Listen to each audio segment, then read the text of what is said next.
I'm Matt Gelka in Washington. Iran could be trying to strengthen its relationship with Russia as the Middle Eastern country looks for allies in the wake of U.S. strikes on its nuclear facilities.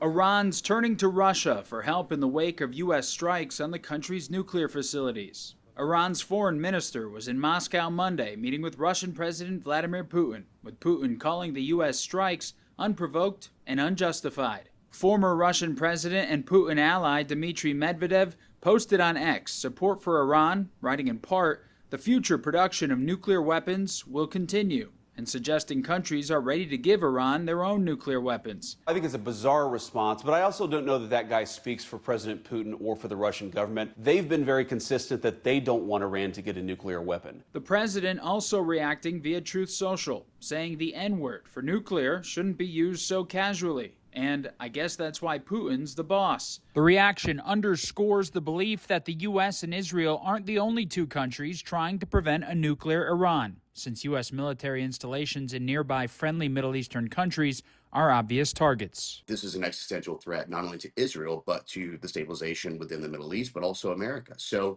the president's been very, very consistent in the idea that he wants to have a diplomatic channel, but he also has been consistent that Iran cannot possess a nuclear weapon. Russia's involvement is mostly being dismissed for now, with Moscow's Middle East influence not as strong as it once was. What has Russia done? Issued a strongly worded statement and welcomed Iran's foreign minister to Moscow. So I think this is mostly just bluster to cover up the fact that Russia is a pretty fickle friend to have in the world. It's unclear if Russia will or can support Iran with military intervention.